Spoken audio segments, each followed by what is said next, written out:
Welcome to FinTech Impact. I'm your host, Jason Pereira. Today on the show, I have Dan Zitting, CEO of Nitrogen Wealth. Nitrogen is actually, this is their third time on the podcast, originally called Riskalyze, as many of you know, and then Nitrogen thereafter. But this is Dan's first time as CEO because prior to that, it was his forerunner, Aaron Klein. And Aaron pulled a fast one on me last time by doing the interview and then 2 weeks later resigning or stepping down, graduating to semi-retired, whatever he wants to call it. But nevertheless, this time, I think let's see if we set a trend and see if Dan steps down in 2 weeks. And with that, here's my interview with Dan. Dan, thanks for taking the time today. Likewise, Jason, it's great to be here, and I can assure you that I am around for longer than 2 weeks. Okay, I'm going to hold you to that. 3 weeks. So Dan Zitting of Nitrogen, tell us about Nitrogen. Yeah, you got at it there, Jason. We were previously known as Riskalyze, and what most people still know us as is the risk number company, a risk alignment tool, but that was really chapter one. And today, Nitrogen is an AI platform that powers every advisor meeting before, during, and after. And the idea is to connect advice across risk, investment research, portfolio analytics, income planning, and tax to create an opportunity for advisors to deliver a super impactful meeting, build trust, and win and retain clients as a result. So first off, you're basically talking about all of it, basically, especially especially the beginning and the conversion and the maintenance. But let's talk about that. But more so, let's focus in particular. Funny enough, you have Fearless coming up in a week, which this is going to air after that. Maybe you'll share some of the stuff that's going to happen and be announced there because you can keep it under moratorium between now and then. But let's talk about everything that's happened since my last conversation with your forerunner. There's been a lot that's gone on in the world, AI related, non-AI related. But what's happened with you guys? Yeah. What has gone on for the last 2 years is we have really been heads down on what is fundamentally a big product transformation. Like you said, that's certainly AI-centric and not just in what we built into the product to AI-enable advisors, but to AI enable ourselves and to make sure that we are the best partner in the industry in terms of how we build software, how we maintain quality, but we do it at an AI era pace. And so we're really excited at our Fearless Investing Summit to have big coming out of a lot of what we've been working on, our new agentic AI engine that is now a core of the product, a whole bunch of new advisor tools that sit on top of that to make sure that we can help advisors in less time create the most impactful meetings possible. I would say in a lot of ways, to your point, we've been quiet over the last couple of years, but we think of this very much as the moment where the company years ago was rebranded to Nitrogen for a reason. And it was because we thought we could create these super impactful meeting moments in a lot more areas. And this is where we, I think, have really delivered on that promise now. And we're excited to share it with everybody. Okay, no surprise that much of the transformation was based around AI. So I look at this, first off, I hear that and I wonder one of two things. How much of that was transformational around AI and the way Nitrogen itself works as a company versus the actual end product? How much was focusing on yourself versus the end product? It is a really important question. All that really matters, of course, is the end product that goes to our customers.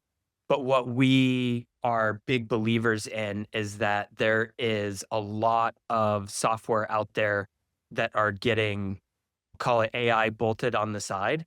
And we really wanted to do something different with our product. And that did mean transforming ourselves first, making sure that we embraced and changed the way we work, impacted our own careers with the power of AI tools and doing what we do, building software, providing customer service, et cetera. And we use that as frankly, as a big learning experience of what works really well and what doesn't, building and transforming our product in a way that would be impactful for our customers. So I think it's definitely a 1-2 step. Without having transformed ourselves, I don't think we would have done nearly as good a job or where we're progressing in terms of building the right end product for our advisors and making sure that we've done that really with how they work in mind and how their clients in turn are going to benefit from the tools that we built. Yeah, so I think you hit upon something that I've called out more than once, which is just throw an LLM over top, just throw a chatbot over top of it Yeah. which I always find, my joke for that, it's like the Simpsons episode with the new Krusty Burger, the one with ketchup. You get no credit for that. That's not rethinking things. The reality is that I just had one of my companies I advise, and they're small and young, so it's able to do that, kind of rethink their entire workflow process and everything from feature request to error handling to how they communicate to all of it, and just remapped it all and enabled every point they could with relevant AI where it made sense. And now they are just like, he's like, that was an effort, but my God, what it is to work on this on a daily basis. They feel like they're moving at a million miles an hour.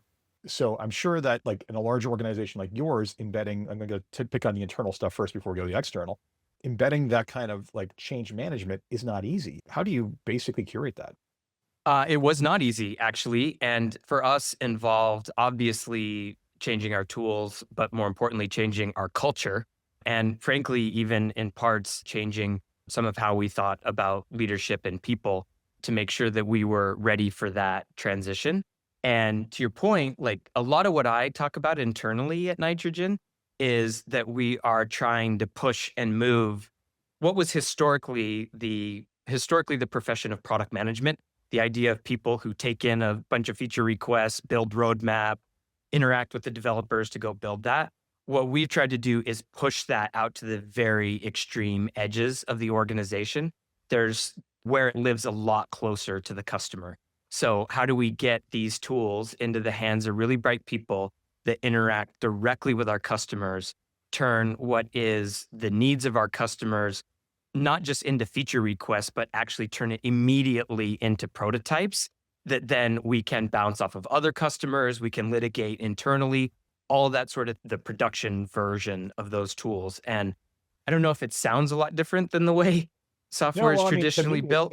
it really absolutely does because, like, when you say about talk about prototyping, this will be, but for the record, your episode is going to be airing at the beginning of March, and about a week later, I'm going to be at the citywide stage doing my presentation on vibe coding and hopefully introducing people to the concept of it. But what that means for people listening is that before prototyping was difficult. It was let's actually sit back and create a full software kind of outline or a Figma outline of what this would look like. And now Right. it's like you're almost at the stage where if the request is detailed enough for what someone wants, just throw that into Claude Code or to Lovable or to something, and then suddenly you have something that actually responds and potentially works a little bit. And just the ability to be able to throw up an actual semi-working prototype within minutes, not weeks, absolutely is transformational. It totally is. I would say even to your point of the sort of the spec or the feature request is good enough to put into those kind of tools. Even before that, when you're right at the edge next to the customer, you hear what they say and able to use AI tools to really enrich that. So I heard customer say this. Let me go back to our repository of knowledge of what other customers have said. What can we learn from discussions on the internet, all of that sort of thing. And we really enrich that right up front and then bam, straight to prototype. I think the big thing for us as a little bit larger organizations, the important part is that's an incredible tool for that prototyping stage. The difference then for us in engineering is that we don't candidly vibe code. We take the production engineering very seriously. And in fact, we use AI there to also build agents that check for security, agents that check for quality, all of those additional sorts of things that are the difference between awesome prototype that customer sees and loves to production software that's battle tested and compliant, ready, and of a level of professionalism you would expect from a company of our size and stature in the industry. Yeah. So as someone who tried to take a vibe coded prototype to potentially commercialize and then had my now CTO take a look at it and say, I'm rebuilding this from zero. Yeah. It's like it's a great assistant at this stage. It's incredibly powerful for prototyping. It is really valuable for developing really simplified apps that are point specific, but production quality stuff when it comes to handling money, oh my God, no. Well, at least that Ex- as of the recording of this episode, the answer is no. Getting that much more intelligence, making our people that much sharper, faster, smarter, who are sitting next to our customers. We hope that's huge in our transformation to being the best software partner out there for advisors who are looking to harness the power of AI in their own practice.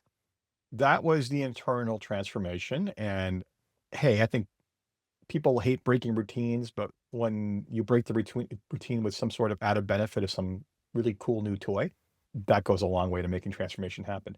So let's talk about the external, let's talk about the actual end product and how you're going to make advisors' lives better. So besides throwing a chatbot on this thing, There's really two parts to that. One is we have built a AI engine into the product that will power all of our other capabilities and features. We call that Nucleus. Cute, right? Nitrogen nucleus. You got the idea. But really, what it's all about is not just bolting on a chatbot, like you said, but building in a capability to go from helping the advisor capture their work and make it simpler to doing the work for them. And so that's the first big step. And I'll give an example of that in a second. But then we built a set of products on top of that. We think we're the industry leading risk tolerance and risk alignment product for sure. But in addition to that, we have an investment and portfolio research product. We have an income planning product. And our newest is a tax education product. All four of those, and we have two more in the works on the roadmap as well that I won't share just quite yet. In all four of those cases, the goal is to be able to say, I can go from, oh no, I have a meeting coming up with this client, to having a connected view of what's impactful to talk with that client about across those areas: income planning, tax education, their portfolio, their risk alignment, that I can go from having very little view on that to having a very detailed and thorough view on what I ought to be able to talk to that client about, and have that condensed down to minutes as opposed to hours of research. And that's what the AI engine fundamentally does. Sets you up for that part before the meeting, gives tools to be able to interact quickly and get additional information during the meeting. And then afterwards, of course, capture what was talked about, the actions, move it into my CRM, all of that sort of stuff to make sure that workflow happens after as well. But really all about making sure that we are creating tools to make that advice in front of the client the best advice possible after it's reviewed and curated and thoughtfully considered by the advisor. so you're not just bringing more information to the party, you're simultaneously bringing more comprehensive interpretation, understanding of it, and enriching the data set you currently have. That's exactly right. And of course, we have a long history and a ton of data as it relates to portfolios, investment research, market data, all of those sorts of things, but enriching that with what comes out of the tax return, what comes out of conversations about what kind of income do I need? Where do I want to be in retirement on the income planning side? Connecting those things together and having AI automate a lot of the synthesis is the enrichment that I think leads to that much more powerful, much more compelling, trust-building advice for the advisor to draw from. You basically have added this additional functionality. You've also added the chatbot. Talk to me about the output for this. How much of this is basically being put forth to the advisor in the dashboards or default views they're seeing versus something that's being contextually served up in conversation to them? This is an interesting, I think the outputs of this kind of intelligence are going to continue to evolve rapidly. And like you said, we are very proud of the fact that we are the sort of tool that you can be sitting in the office, flip the monitor around and show the client this useful insight and have it look amazing, professional, in line with your firm and your brand. We think that's important. We think the materials that you leave the client with. So of course, the reports, documents, et cetera, that the system produces as the takeaway have that same depth and feel. And I will say we have just introduced tools that are exactly that, fast enough and useful enough that they can literally be interactive in the meeting to respond to and change on the fly as the conversation evolves. And I think there's also going to be we're not quite there yet, but a continuation on the output side of saying, if all I had with the client was a 10-minute phone conversation, maybe the output I want is a firm branded video that is compelling and engaging in a way that delivers sort of the high points of that advice that I can send over to them. And we believe that we are closing in on the ability to deliver this sort of insight in those kinds of formats as well. We're going to talk after this. I got some. Anyway, so yeah, and I get a lot of what you said resonated in many ways because one of the things I've spoken about in the past at conferences is my concept of digital intimacy, which is frankly, the tools we use are in many ways pretty now to the point, and interactive opening up in front of the client just changes the actual dimension of how we do things. So the fact that you're contemplating the design of these products with a thinking towards bringing the client into the conversation. First off, I wish everybody had that level of thinking because frankly, like it is so much more powerful when instead of putting a PDF in front of someone, I can put an interactive screen in front of them, but also make changes on the fly. Clients can say, oh yeah, this happened to me. We've all had that happen as financial advisors where that happens and you're like, oh, all of this work I did, I got to go back and redo it now. And then just to produce a PDF so we can sit here and have the conversation. If major changes, it's still going to require that. Small ones, be able to adapt on the fly. Yeah, and I give a lot of credit. This well preceded me at Nitrogen, but a lot of credit to Aaron Klein, the founder, the founding team, because this was always the power of Nitrogen right out the gate from day one was the Yeah. risk number was so easy to understand and consume. And the idea of being able to say on screen, turn around and say on screen, hey, Mr. or Ms. Prospect, looks like you're a risk 43, your portfolio is a risk 77. Let me show you in the difference in those two portfolios. Let me show you what would have happened in 2007, or let me show you what would have happened during COVID. The ability to do that on screen, I think, is illustrative. And like we think of that as being our most kind of the role we get the most excited about is being in that meeting with the advisor to make them look great by doing exactly what you just described, Jason. All right. You're not going to tell me the other things you're working on. Okay. That's fine. I will say this, just even myself as a potential client of a financial advisor, I care a lot about my portfolio, but that's table stakes. Everybody expects that. The tax education was the next big piece for me. Having a connected understanding of my financial scenario, I think some things like how I'm covered by insurance, how I'm thinking about my legacy, how I'm thinking about my son, my kids, that sort of thing are all areas that we feel will benefit not just from us building tools, but us integrating with the industry's other leading tools to make sure that we do get that sort of connected picture and can synthesize it without a huge amount of work by the advisor into one coherent set of advice, as opposed to disconnected advice across these different silos. If that, Oh, good luck on the insurance side. I look Oh, forward to talking about that a lot in the future. well, you and I have very little hair, and insurance companies will do that to you. That's how But you got there too, huh? I just gave up hope early.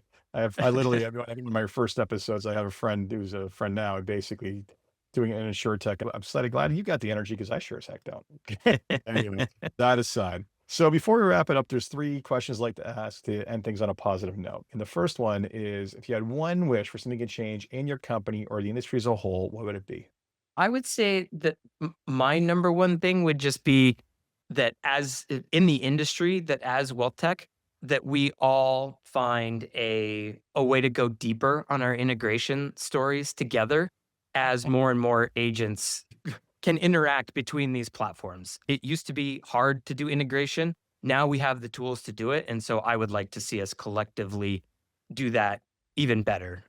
I love the Ezra group, right? Gives integration scores on the wealth tech platforms, and we happen to do very, very well there. I think our You rating do is, well, most do not. I would love us to do much better and the industry as a whole to do a lot better on that. Yes, I would love to see that benchmark have to be redefined because everybody's gotten that much better. But we're wells up. And yeah, talk about absolutely it'll get better. But I will also say that it would really help if we just come up with like common data standards. But no, we're not going to do that.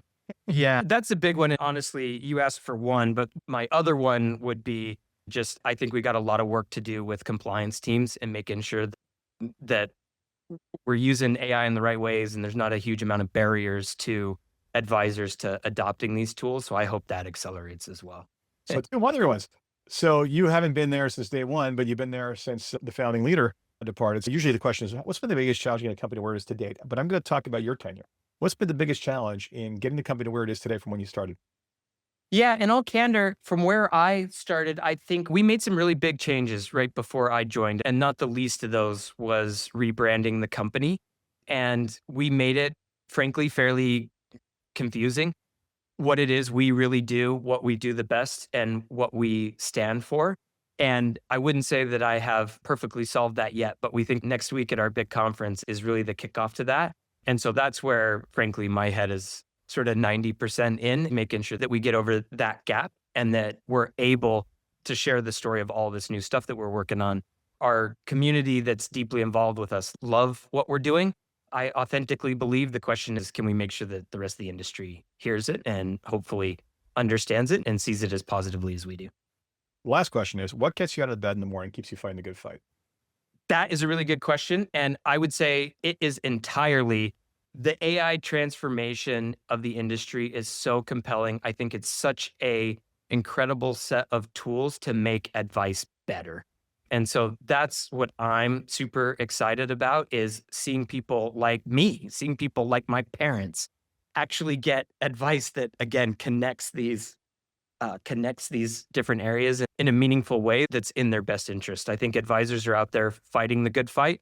We want to make it a whole lot easier for them to do when it is really hard to be an absolute expert on anything in the limited amount of time we all have, no matter how much of a super advisor you are. Excellent. Dan, thanks so much for taking the time. Awesome. Thank you, Jason. So that was Dan Zitting of Nitrogen. Hopefully you enjoyed that. And if you haven't taken a look at them, I don't know where you've been, but if you haven't taken a look at them, take a look now. As always, if you enjoyed this podcast, please review on Apple Podcasts, SoundCloud, Spotify, or wherever your podcast. And until next time, take care.